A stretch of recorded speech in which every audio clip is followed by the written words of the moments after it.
momento, para um novo país que nós queremos. No futuro, quando os historiadores, daqui a muitas décadas, escreverem o que aconteceu, o que se passou durante o período Lula-Dilma e essa disruptura que nós estamos vivendo agora, vai ter que ter um capítulo dedicado à mídia e à imprensa.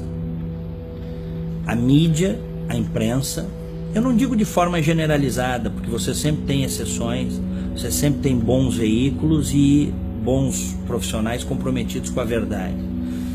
Mas uma parte considerável da mídia brasileira foi cúmplice desse projeto criminoso de poder, ao não ir fundo para mostrar do que se tratava, ao deixar passar batido o currículo das pessoas que foram para o governo, né? Ao não dar voz a opiniões divergentes, sobretudo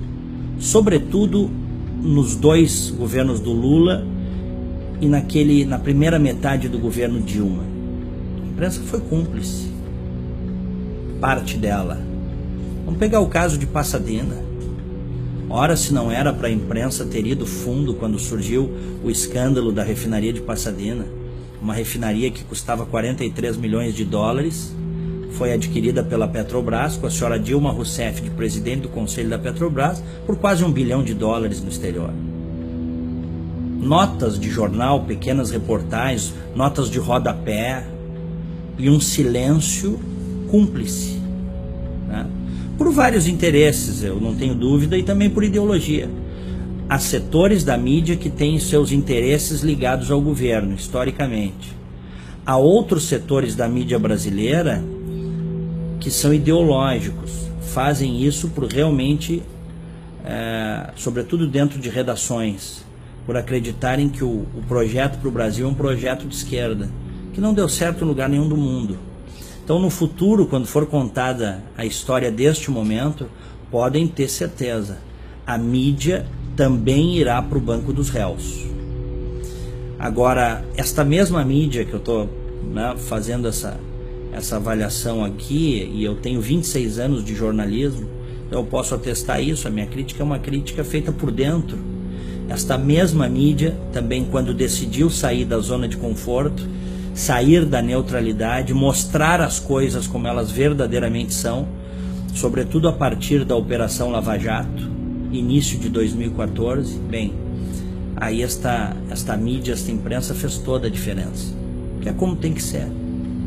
Em países livres, nas democracias ocidentais, a liberdade de imprensa é um pilar, né, inarredável. Ninguém mexe com a liberdade de imprensa. Mas a imprensa tem que fazer a sua parte. A imprensa tem que ser investigativa, a imprensa tem que dar espaço para as opiniões variadas. E o que a gente viu nas últimas décadas, infelizmente no Brasil, foi um predomínio, né, do pensamento de esquerda dentro da mídia, dentro das redações, no rádio, na TV, no jornal. Isso foi muito nocivo para o país. Isso foi muito nocivo para a sociedade brasileira. Em qualquer lugar civilizado do mundo, você tem pelo menos duas correntes de pensamento, né? Você tem a esquerda e você tem os conservadores. Varia de acordo, evidentemente, com as idiosincrasias regionais, mas em regra é isso. No Brasil houve um momento, sobretudo, né, nesses últimos 15 anos, diria até um pouco mais, porque se a gente pegar Fernando Henrique Cardoso, ele também é um homem de esquerda, né? Com posições modernas em algumas áreas, mas posições absolutamente retrógradas em outras áreas. Se a gente parar para pensar, nós temos aí um predomínio de quase 25 anos da esquerda no governo brasileiro, um quarto de século no poder. Nós temos a doutrinação em sala de aula que gerou militantes nas faculdades de jornalismo, nas faculdades de ciências humanas, e depois estes militantes políticos, esse pessoal de esquerda, acabou indo para as redações, acabou indo para ONGs, voltou a dar aula em universidades, fazendo a cabeça da juventude. Eu, por exemplo, nunca fui apresentado a nada que não fosse de esquerda dentro da faculdade, né?